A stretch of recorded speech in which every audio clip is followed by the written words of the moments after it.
Listen closely, my friends. There are people in this world who walk through chaos, and somehow nothing touches them. They get disrespected, but they don't react. They face pressure, but they don't break. They lose things, but they don't lose themselves.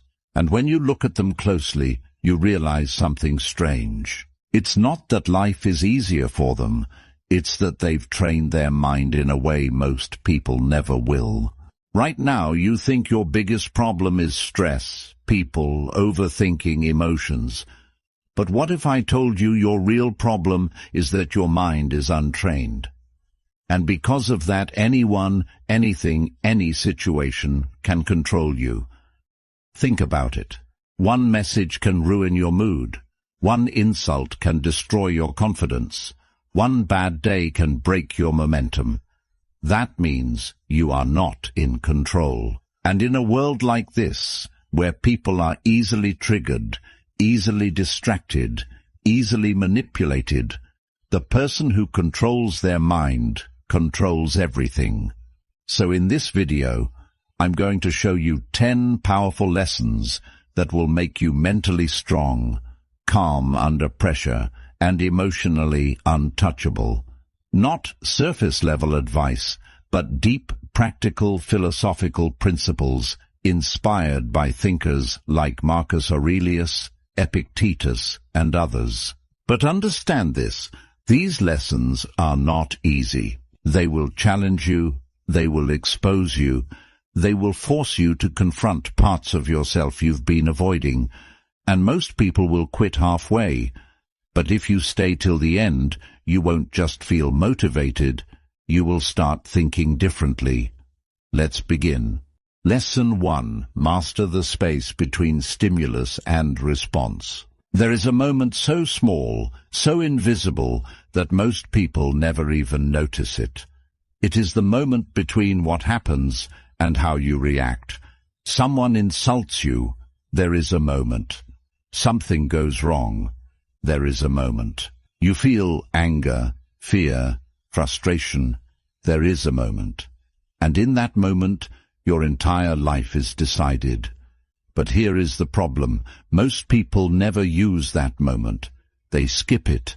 They react instantly. Someone disrespects them, they fire back. Something doesn't go their way, they panic. They feel anger, they explode. And just like that, they lose control. Epictetus once said, "It's not what happens to you, but how you react to it that matters." But most people misunderstand this. They think it means stay calm, but it means something deeper. It means your power exists in the pause. That tiny gap between stimulus and response is where your freedom lives. Imagine a mountain. Storms hit it, winds crash against it. Rain tries to erode it, but the mountain doesn't react. It doesn't move. It doesn't panic. It doesn't fight back because it doesn't need to. It's grounded. Now compare that to a dry leaf. The wind blows and the leaf flies. No control, no direction, no stability. Most people live like that leaf. Strong people become the mountain. Look at your own life. How many times have you said something you regret, reacted emotionally, overreacted to small situations? Let someone else control your mood. That's not weakness. That's lack of awareness. Because if you were aware of that moment, you would choose differently. Next time something triggers you, don't respond immediately. Instead, pause just for 3 to 5 seconds. Feel the emotion, but don't act on it. Observe it like an outsider and ask yourself, do I want to react or do I want to respond? That one question changes everything. Marcus Aurelius wrote, "You have power over your mind, not outside events. Not some power, not partial control, complete power, but only if you use it. Because if you don't control your reaction, the world will." Think of the ocean. On the surface, waves are chaotic, loud, violent, but deep below it's silent, still, untouchable. Your mind has levels, Most people live on the surface, which is why every small thing disturbs them. But when you train yourself to pause, you drop deeper and suddenly nothing shakes you the same way. The moment you stop reacting instantly, you stop being controlled. You stop being predictable. You stop being manipulated. You stop being weak in emotional situations. And slowly you become someone people can't read easily, someone who doesn't break under pressure, someone who chooses instead of reacts. That is power. Lesson 2. Detach your ego from what happens. Let me tell you something most people never realize. You are not hurt by what happens. You are hurt by what you think it means. Read that again, because this one idea alone can free you from 80% of your emotional pain. Something happens. Someone ignores you. You fail at something. Someone disrespects you. And instantly your mind creates a story. They don't respect me. I'm not good enough. I always fail. Something is wrong with me. But here's the truth. The event was neutral. The pain came from your interpretation. Epictetus said men are disturbed not by things, but by the views they take of them. This is where most people lose control. They don't separate reality from their ego. They take everything personally, and everything becomes about them.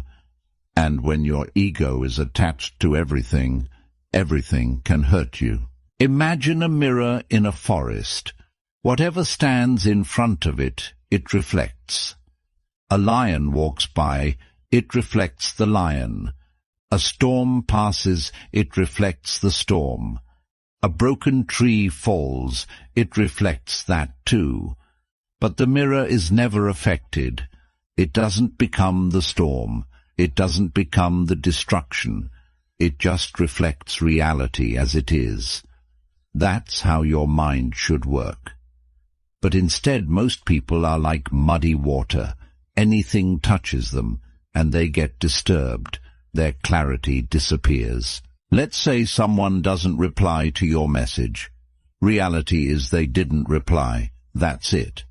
But your mind says they're ignoring me. They don't value me. I did something wrong. Now your mood changes. Your energy drops. You start overthinking. All because of a story you created, not reality. From now on, start separating two things: what actually happened and what you're telling yourself about it. Train your mind to say, this is what happened, and this is just my interpretation.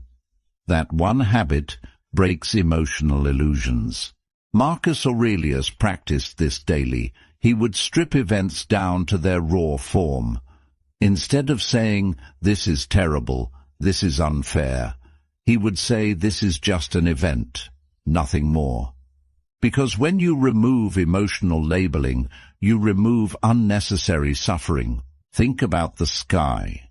Clouds come and go, storms appear and disappear, lightning strikes, rain falls. But the sky remains unchanged. Your thoughts, your emotions, your situations, they are clouds. But your awareness is the sky.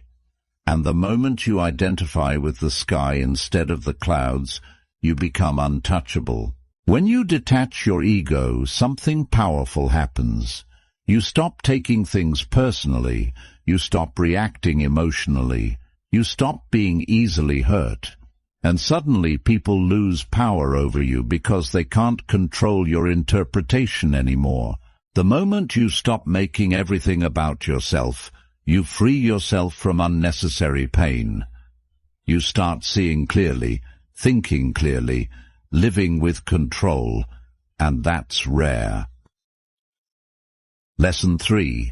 Protect your energy like it's your life. Let's get brutally honest.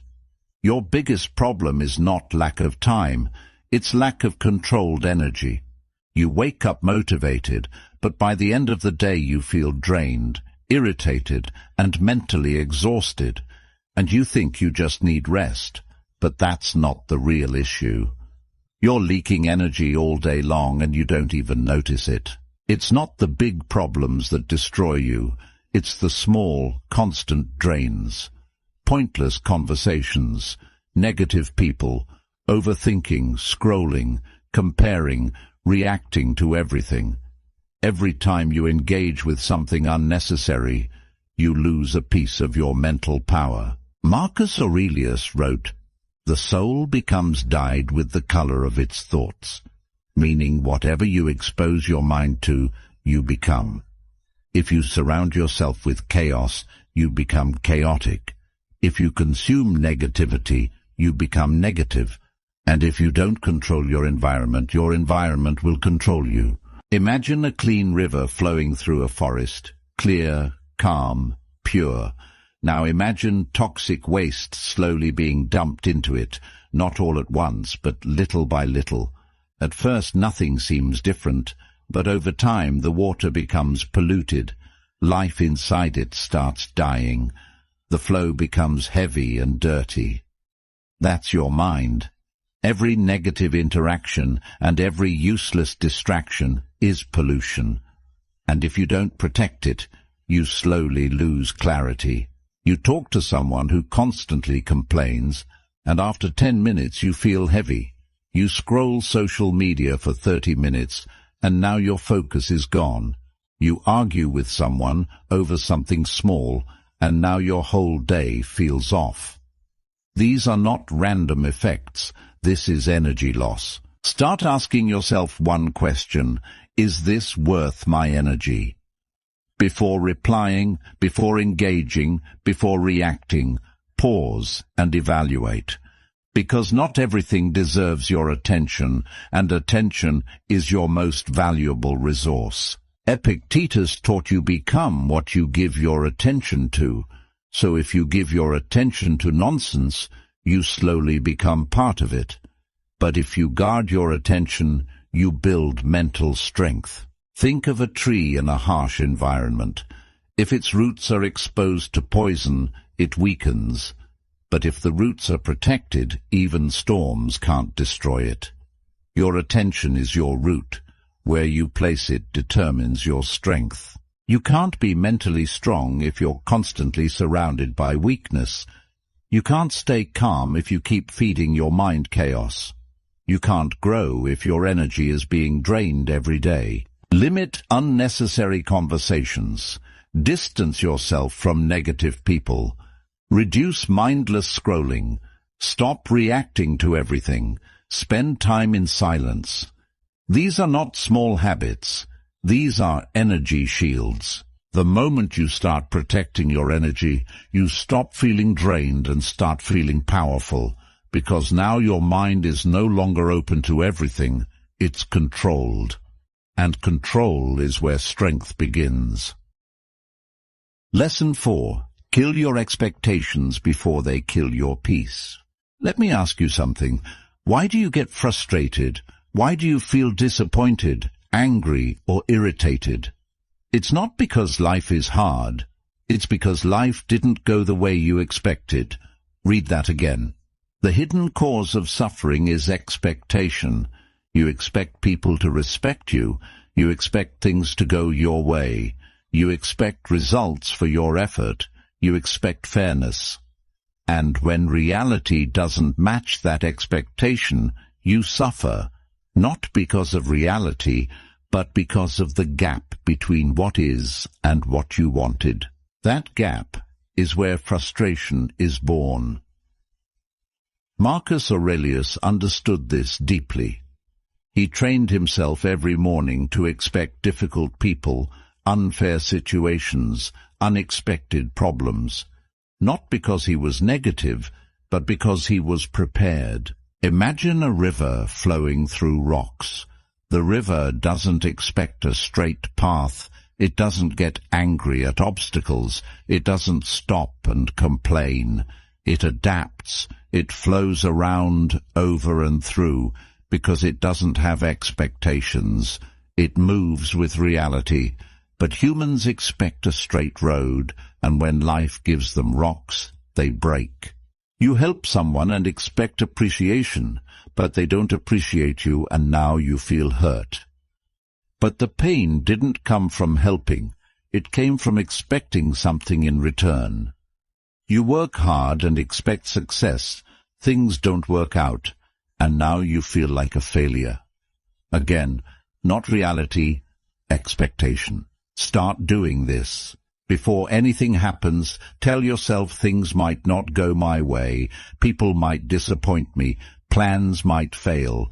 This is not negativity, this is mental armor. Because when you expect less, you handle more. Epictetus said, "Do not seek for things to happen as you wish, but wish for things to happen as they do happen." That's power. It means stop trying to control reality and start aligning with it. Think about the weather. Sometimes it rains, sometimes it's sunny, sometimes it storms. You don't control it, but imagine getting angry every time it rains. Sounds stupid, right? But that's exactly what you do with life. You get angry at things you never had control over. Expectation is a silent contract that the world never signed, and every time that contract breaks, you suffer. Do your work without expecting results. Help people without expecting gratitude. Plan your day but accept uncertainty. Expect challenges before they happen. This doesn't make you weak. It makes you unshakable. The moment you stop expecting life to be perfect, you stop being disappointed by reality. You become flexible, calm, stable. Like the river, you don't fight life anymore. You flow with it. Lesson 5. Turn pain into power. Let's be real. You feel anger, you feel frustration, you feel pain. And your first instinct is, I need to get rid of this. So what do? You distract yourself, you suppress it, you avoid it. But here's the truth no one tells you. Your negative emotions are not the problem. Your inability to use them is. Anger, frustration, pain. These are not weaknesses. They are raw energy. Uncontrolled, they destroy you. Controlled, they build you. The Stoics never said don't feel. They said feel, but don't become. Meaning you can feel anger without letting it control your actions. You can feel pain without letting it define your identity. Think about a volcano. Inside there is pressure, heat, explosive energy. If it erupts uncontrollably, it destroys everything around it. But that same volcanic energy over time creates the most fertile land on earth. Life grows from it. That's your anger. Uncontrolled destruction, controlled creation. Someone disrespects you and you explode, you argue, you lose control. Later you regret it. Same situation, but this time you stay silent. You take that anger and channel it into working harder, improving yourself, building discipline. Now that same anger just upgraded your life. Next time you feel a strong negative emotion, don't suppress it and don't react instantly. Instead, ask yourself, how can I use this? Turn anger into action, turn frustration into focus, turn pain into progress. Marcus Aurelius believed obstacles are not in your way, they are the way. Meaning the very thing hurting you is the thing meant to build you. Think of pressure deep inside the earth.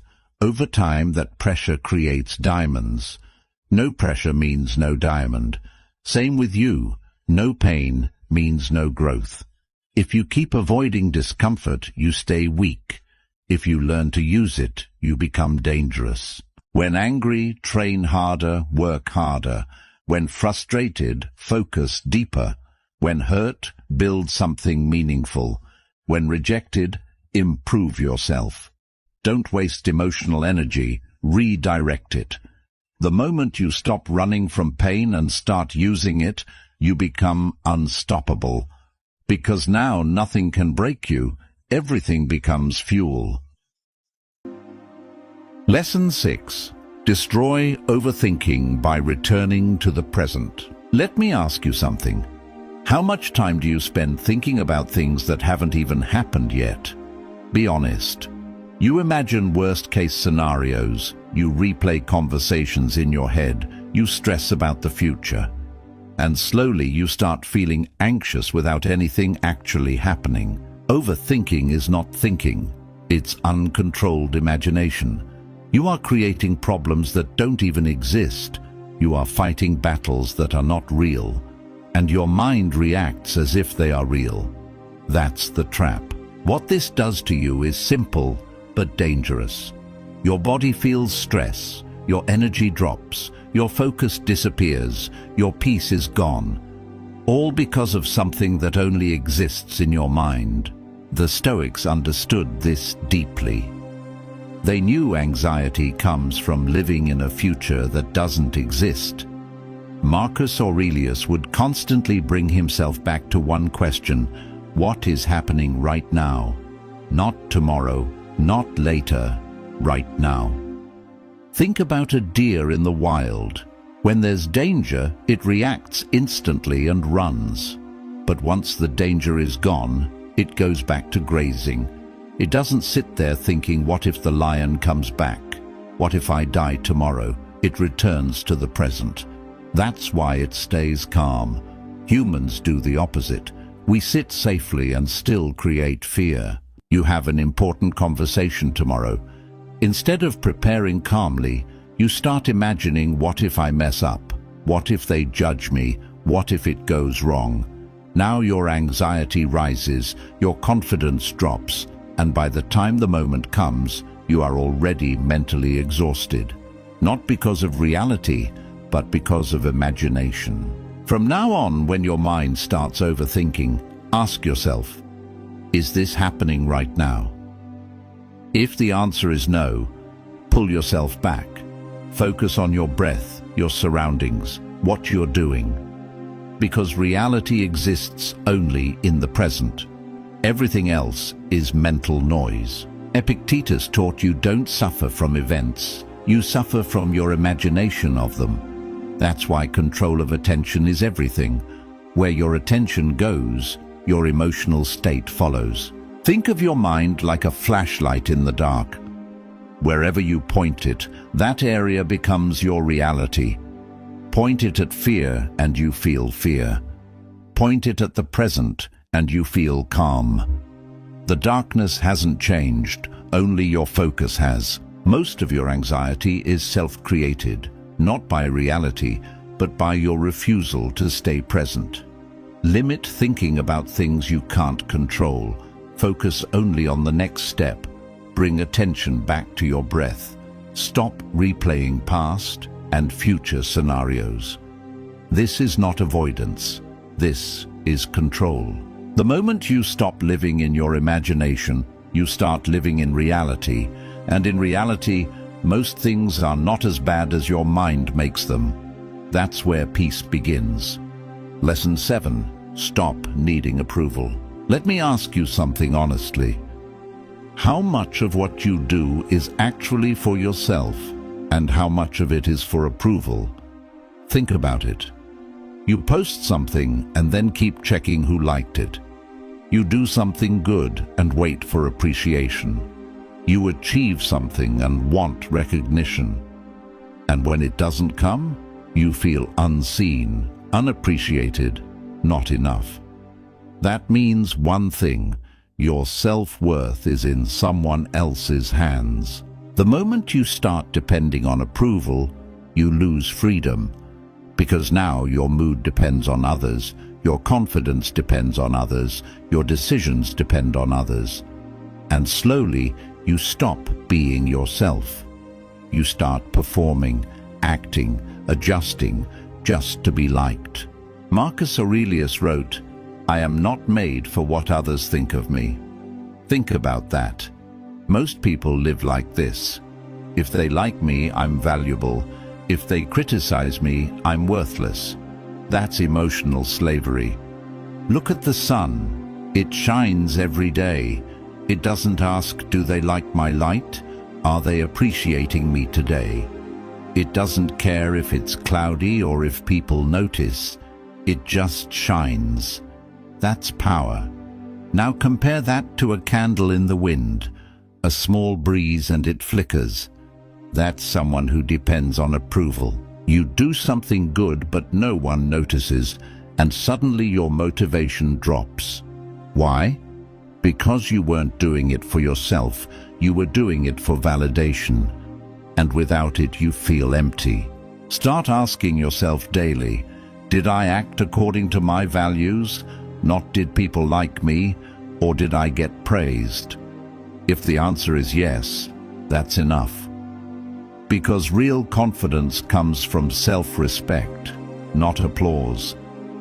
Epictetus taught, if you want to improve, be willing to be seen as foolish, meaning stop trying to look perfect, stop trying to impress everyone, because growth requires discomfort, and approval seeking kills growth. Think of a tree growing in the forest.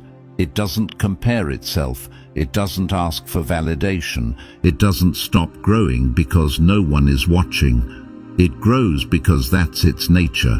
That's how you should live. If praise can make you feel powerful, criticism can destroy you, because both come from external control. So do things even when no one is watching. Stop checking for validation constantly. Accept that not everyone will like you. Focus on your standards, not others' opinions. Build a system where your opinion about yourself matters more than anyone else's. Because the moment you stop needing approval, you become free. Free from opinions, free from pressure, free from emotional dependence. And when you're free, you become dangerous in a world full of approval seekers. Lesson 8. Learn to sit with yourself. Let's be honest. When was the last time you sat alone with no phone, no music, no distraction, just you and your thoughts? Most people can't do it. The moment silence appears, they reach for something. A screen, a video, a conversation. Why? Because deep down they are uncomfortable with themselves. Silence is not the problem. What comes in silence is the problem. Your thoughts, your insecurities, your fears, your unresolved emotions, and instead of facing them, you escape. But here's the truth. What you avoid controls you. The Stoics didn't run from their mind, they trained it. They spent time in stillness, reflecting, observing, understanding. Because they knew if you can't sit with yourself, you can't control yourself. Imagine a lake. When the surface is disturbed, you can't see anything clearly. Everything is blurry and unstable. But when the water becomes still, it reflects everything perfectly, clear and undistorted. That's your mind. When you're constantly distracted, your thoughts are unclear and emotions unstable, but in stillness, clarity appears. You feel something off, stress, anxiety, confusion, and instead of understanding it, you distract yourself. You scroll, you watch, you talk, you escape. And temporarily it feels better, but later it comes back stronger because you never faced it. Start small. Every day sit in silence for 10 minutes, no phone, no music, no distractions. Just observe. Don't fight your thoughts. Don't judge them. Just watch like clouds passing in the sky. Marcus Aurelius used to write to himself daily, not for others, not for validation, but to understand his own mind. That's why he was calm, because he knew himself. And when you know yourself, nothing surprises you. Think of the night sky. During the day you can't see the stars because of too much light and noise, but at night in silence the stars appear. They were always there, you just couldn't see them. Same with your mind. Clarity is already inside you, you just never stay still long enough to see it. If you can't be alone with your thoughts, you'll always depend on distractions. And distraction is silent weakness. Sit in silence daily, journal your thoughts, observe your emotions without reacting, reduce constant stimulation. This is not doing nothing, this is mental training. The moment you become comfortable in silence, you become powerful in chaos. Because now your peace doesn't depend on the outside world, it comes from within. Lesson 9. Stop letting small things control you. Let me ask you something. The thing that's stressing you right now, will it matter in 1 year? Think carefully. That argument, that mistake, that embarrassment, that delay, will it still matter? Most of the time, no. Yet right now, it feels huge, overwhelming, like it's everything. The hidden problem is simple. Your perspective is too small. When you focus too closely on a problem, it looks bigger than it actually is. Like putting your eye right next to an object, it blocks your entire vision. But the moment you step back, you see the full picture. Marcus Aurelius practiced something powerful. He would zoom out mentally. He would look at life from above, from time, from the bigger picture, and suddenly everything felt smaller. Imagine looking at your city from the ground. Everything feels big, busy, loud, stressful. Now imagine looking at it from the sky. Buildings look small. People look like dots. Noise disappears. Nothing changed except your perspective. You make a mistake in front of people, and in the moment you feel embarrassed, you overthink, you replay it again and again. But after a few weeks, you barely remember it.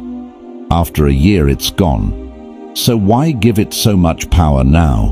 Whenever something bothers you, ask yourself, will this matter in 1 year? Will this matter in 5 years? Will this matter at the end of my life? If the answer is no, don't give it your peace. The Stoics believed you should focus only on what truly matters because your energy is limited. If you waste it on small things, you won't have enough for important things. Think about the universe, galaxies, stars, endless space. Now think about your problem. Where does it stand? Almost nothing. This doesn't make your problem meaningless, it makes it manageable. You are not stressed because life is too hard. You are stressed because you treat everything as important. And when everything is important, everything overwhelms you. Stop overreacting to small issues. Focus only on what truly matters. Let go of minor frustrations quickly. Train your mind to zoom out. This is not ignoring problems. This is prioritizing your peace. The moment you learn to zoom out, you stop being controlled by small things. You become calmer, clearer, more focused. Because now you see life as it is, not as your emotions exaggerate it. Lesson 10. Become the observer, not the reactor. After everything you've learned, there is one final shift that changes everything. It's this. You are not your thoughts. You are not your emotions. You are the one who observes them. Right now, thoughts come into your mind. Emotions rise inside you. Anger, fear, doubt, excitement.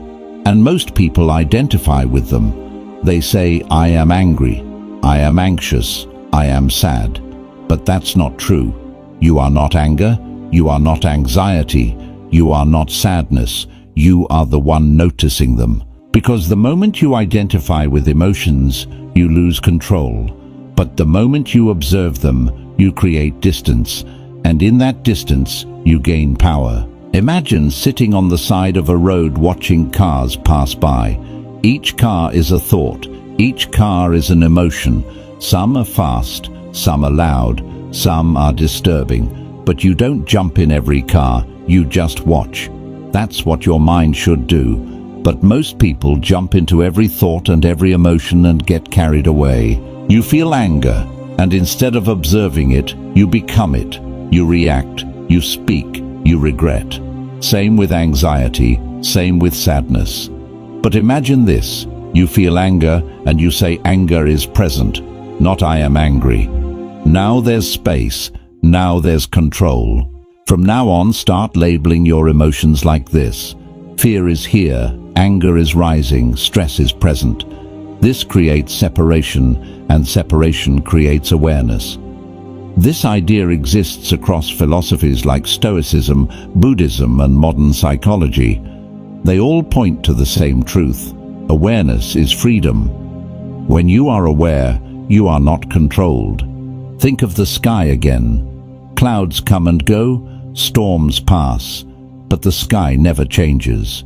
Your thoughts are clouds, your emotions are storms, but your awareness is the sky, and the sky is always untouched. If you keep identifying with every emotion, you will always feel unstable, but if you observe them, you become steady. Label emotions instead of becoming them. Observe thoughts without reacting. Create space before action. Practice awareness daily.